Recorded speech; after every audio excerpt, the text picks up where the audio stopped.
নমস্কাৰ প্ৰতিটো প্ৰতিযোগিতামূলক পৰীক্ষাৰ প্ৰতিগৰাকী পৰীক্ষাৰ্থীলৈ মই মনোৰঞ্জন হাজৰিকাই ফিউচাৰ ফোকাছ আসাম ইউটিউব চেনেলটোলৈ স্বাগতম জনালোঁ। আজি আমি আলোচনা কৰিম এডিআৰইকে আদি কৰি অসমত বিভিন্ন প্ৰতিযোগিতামূলক পৰীক্ষাত গণিতৰ ছেকশ্যনটোৰ সম্পৰ্কে। পৰীক্ষাৰ্থীসকলে আটাইতকৈ টান পোৱা গণিতৰ বিষয়টো আমি প্ৰাৰম্ভিক তথা বেছিকৰ পৰা আৰম্ভ কৰি প্ৰতিযোগিতাৰ স্তৰলৈ আপোনালোকক আগবঢ়াই নিয়াৰ প্ৰয়াস কৰিম। যদি গণিতৰ বিষয়টোত আপুনি দুৰ্বল, গণিতৰ প্ৰাথমিক ধাৰণাৰ ক্ষেত্ৰত আপোনাৰ সমস্যা আছে, তেন্তে আপুনি আমাৰ চেনেলটোৰ লগত জড়িত হৈ থাকিব। গতিকে পলম নকৰি আজি ভিডিঅ'টো আৰম্ভ কৰোঁ বলক। আমি শেহতীয়াকৈ হৈ যোৱা অসমৰ ADRE, APSC, Assam police, TET, DSS আদিকে কৰি বিভিন্ন ধৰণৰ প্ৰতিযোগিতামূলক পৰীক্ষাৰ প্ৰশ্নকাকত বিশ্লেষণ কৰি গণিতৰ এই চিলেবাছখন প্ৰস্তুত কৰিছোঁ। গতিকে পলম নকৰি চিলেবাছখন ষ্টাৰ্ট কৰোঁ বলক। Future Focus Assam. Let's build the future. আমি প্ৰস্তুত কৰা চিলেবাছখন এনেধৰণৰ: নাম্বাৰ ছিষ্টেম অৰ্থাৎ অসমীয়াত জনা হয় যাক সংখ্যাৰ প্ৰণালী, দ্বিতীয়তে HCF LCM লসাগু আৰু গসাগু, ডেচিমেল ফ্ৰেকশ্যন দশমিক ভগ্নাংশ, স্কুৱেৰ্ড এণ্ড কিউব ৰুট বৰ্গ আৰু ঘনমূল, চিম্প্লিফিকেশ্যন সৰলীকৰণ, এভাৰেজ গড়, প্ৰব্লেম অন নাম্বাৰ্ছ সংখ্যাৰ সমস্যাসমূহ, প্ৰব্লেম অন এজ বয়সৰ সমস্যা, পাৰ্চেণ্টেজ শতাংশ, ৰেচিঅ' এণ্ড প্ৰপ'ৰ্শ্যন অনুপাত সমানুপাত, প্ৰফিট এণ্ড লছ লাভ আৰু লোকচান। 12 নম্বৰ পাৰ্টনাৰশ্বিপ অংশীদাৰিত্ব, টাইম এণ্ড ৱৰ্ক সময় আৰু কাৰ্য, টাইম এণ্ড ডিষ্টেঞ্চ সময় আৰু দূৰত্ব, মেনচুৰেশ্যন পৰিমিতি, ত্ৰিগোণমিতি, পাইপ আৰু চক্ৰসমূহ, problem on strain, boat and stream, simple and compound interest সৰল আৰু চক্ৰবৃদ্ধি সুদ, যিটো পৰীক্ষাত এটা নহয় এটা কুৱেশ্যন অহা দেখা যায়। আৰু অৱশেষত মিছক্লেনিয়াছ বিবিধ। যদি আমাৰ এই চিলেবাছখন প্ৰস্তুত কৰোঁতে কিবা পইণ্ট থাকি গৈছে, আপোনালোকে আমাক কমেণ্টৰ জৰিয়তে জনাব। গণিত বিষয়টো আৰম্ভ হয় অংকৰ পৰা। মুঠতে 10টা অংক আছে 0ৰ পৰা 9লৈ। অংকসমূহৰ পৰাই আমি সংখ্যা লিখিব পাৰোঁ। এতিয়া আমি আহোঁ স্বাভাৱিক বা প্ৰাকৃতিক সংখ্যালৈ। স্বাভাৱিক বা প্ৰাকৃতিক সংখ্যাৰ ভিতৰত পৰে 1ৰ পৰা অসীমলৈ ধনাত্মক সংখ্যাবোৰ।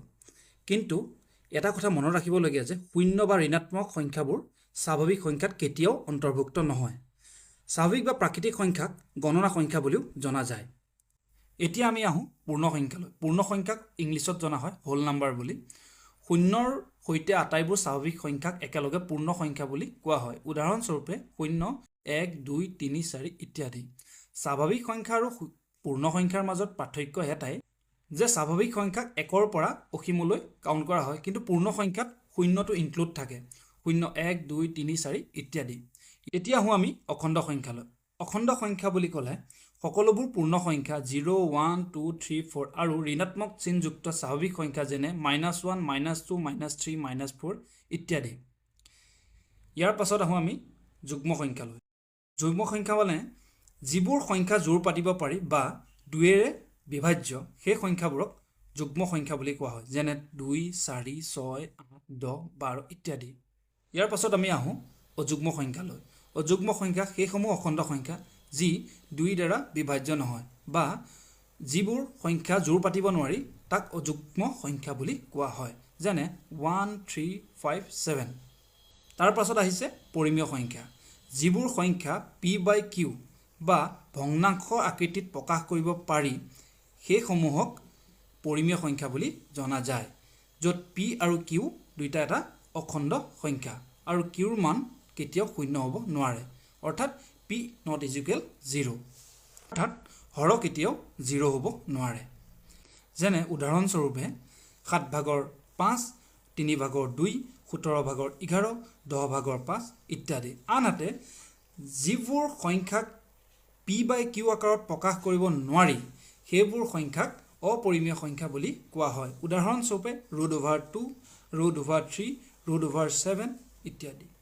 আজি এই আৰম্ভণি ভিডিঅ'টো আৰু দীঘলীয়া নকৰি ইমানতে সমাপ্ত কৰিলোঁ। বাকী বিষয়সমূহ আমাৰ পৰৱৰ্তী ভিডিঅ'সমূহত উপলব্ধ হ'ব। গতিকে আপোনালোকে ভিডিঅ'টো লাইক, ছাবস্ক্ৰাইব আৰু শ্বেয়াৰ কৰক আৰু লগতে কমেণ্ট কৰিবলৈ নাপাহৰিব। লগতে আপোনাৰ কোনোবা বন্ধু বান্ধৱী তথা ভাই ভণ্টীয়ে যদি প্ৰতিযোগিতামূলক পৰীক্ষাৰ বাবে নিজকে প্ৰস্তুত কৰাই আছে, ভিডিঅ'সমূহ তেখেতলোকৰ লগত শ্বেয়াৰ কৰক। ধন্যবাদ।